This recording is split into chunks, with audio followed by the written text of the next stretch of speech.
duhuye n'umwe mu bantu batwara ubwato mu mazi mu kiyaga cya Kivu, aratangira bibwira.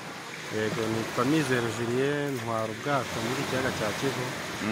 Ni ukuvuga gutemberera ahantu henshi hatandukanye, brasserie, umupaka no ku ma private hotel. Witwa ngo Julien? Mizero Julien. Mizero Julien. Ko ndabona ukiri umwana watangiye gukora aka kazi ko gutwara ubwato ryari? Kuko akazi k'ubwato nagatangiye muri 2015. Muri 2015. Wari ufite imyaka ingahe? Mbona ukiri muto. Ubwo nifite imyaka 17. Wari ufite imyaka 17. Nese Julien, ukurikije uko ubona aha hantu, byazakugirira umumaro mu gihe kizaza cyangwa ubikora ari uburyo bwo kwirangaza gusa? Ni ukuvuga ubwato iyo mbikora mu buryo kugira ngo ndebe ko nabona amafaranga, nubwo igihe kimwe araza wenda nko muri sama haba hari abakiriya, ikindi gihe ugasanga wenda nta bakiriya, ariko urebye uko biri muri kino gihe agafaranga karaboneka kuko nanjye mfite umwana nishyurira ishuri.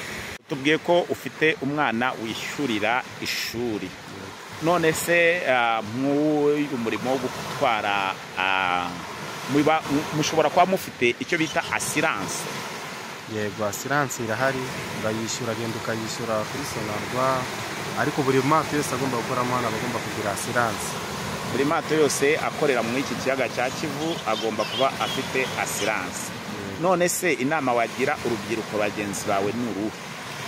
Ni ukuvuga inama nagira urubyiruko cyangwa abantu bakiri hasi wenda y'imyaka 25, wenda nabashishikariza kuba bakomeza ishuri. Wenda njye sinigeze ngira amahirwe yo kwiga, ariko nize makeya wenda, ariko ndayagerageza nkayakoresha. Ariko ugize amahirwe yo kwiga wakwiga, kuko n'ahangaha dutanga akazi ku bantu bize, kuko dukenera abantu ba kontabure, dukenera abantu bazi ururimi, kuko tugira abantu batandukanye bagera ahangaha tukaba twabatemberera. Ni byiza ko utubwiye ko uri umwe mu bantu batwara ubwato ahangaha kandi ukaba ufite wishyurira. Ubona ari iki wafashwa n'ubuyobozi cyane cyane butureberera mu kwiteza imbere cyane nk'urubyiruko? Ukuvuga ikintu ndeba nk'ubuyobozi, aha uruhare runini ruba rwarabidukoreye, kuko uruhare runini ruba rwarabidukoreye nk'abayobozi, kuko hari ibikorwa bimwe na bimwe badushishikariza nko kuba twakwizigama amafaranga amwe n'amwe muri koperative iyo dukoreye, kuko nangaha tugira ibintu bya koperative turizigama. Ikindi ubuyobozi bukunda kutugoboka nk'igihe tugize ikibazo mu mazi. Njye mba mbona nta kintu nasaba nk'ubuyobozi. Ntacyo wumva wasaba ubuyobozi? None se isuku mbona aha hantu mugira ruhare rungana iki kugira ngo ikomeze gukorwa, kugira ngo mukomeze musigasire hahandi mukorera imirimo? Ni ukuvuga ahangaha isuku tugira, iyo habaye nk'umuganda turawukora, ariko ubundi akarere kateganyije abantu bakora ahangaha amasuku, bakubura mu mihanda, bakabikurikirana, kuko bafite n'abakozi basaga nka 20 banarenga babikurikirana.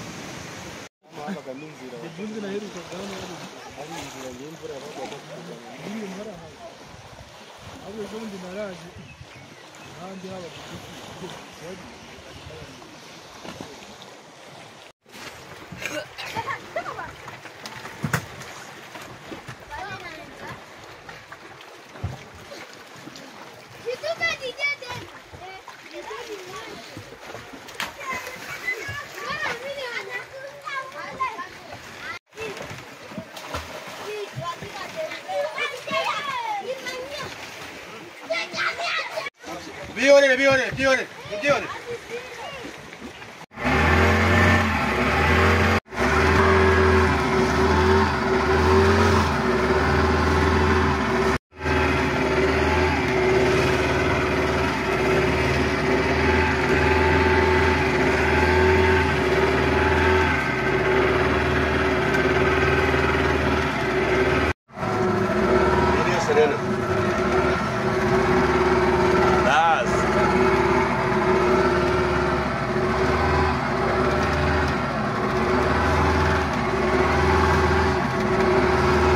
Ikintu ni iki kiri hari? Arabazi uri kubwata munini bita Kivu bwa hotel.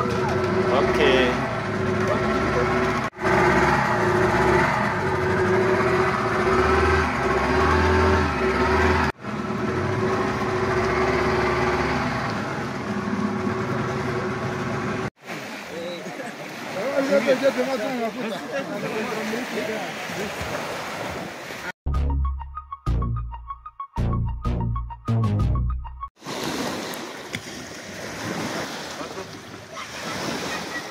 Merci.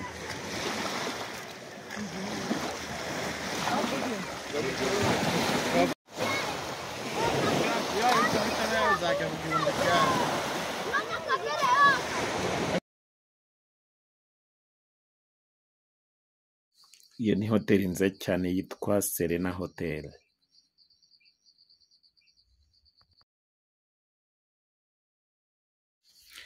Iyo misozi yindi mubona bahita Irubona. Irubona ni ahantu heza cyane hari udusozi twiza tubereye ijisho. Turakomeje ubu turi kugana mu mazi nyirizina. Urabona ko byasaga nkaho bishimishije muri rusange kuko nanjye ubwanjye nari mfite amatsiko adasanzwe. Urabibona.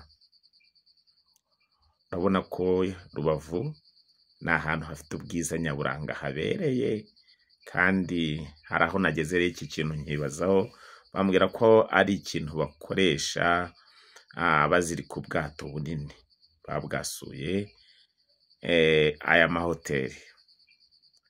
Nanone kandi twaje turakomeza twitegereza nature cyangwa se ubwiza nyaburanga bw'agace cyangwa se bw'umujyi wa Rubavu, hakunzwe kwitwa mu kizungu.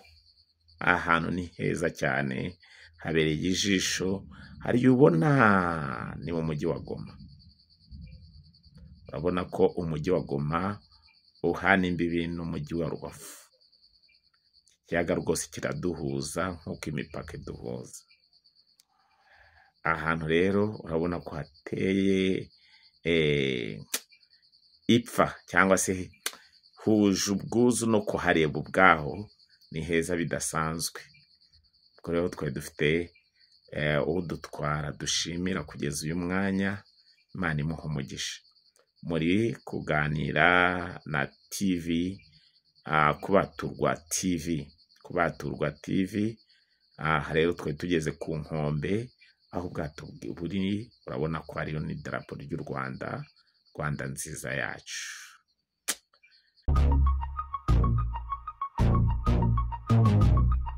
Nkuko mubibona ifite amaveni meza. Umuntu yavuga ngo visit Rubavu, amazu meza, amahoteli. Mbese i Rubavu ni heza bidasanzwe.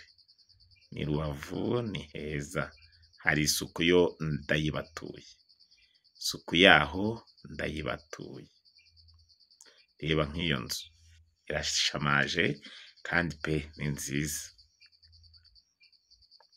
Rubavu yacu, Rubavu dukunda. Urabona ko ifite amazu, ifite amahoteli manini magari. Ni heza pe. Ni heza pe.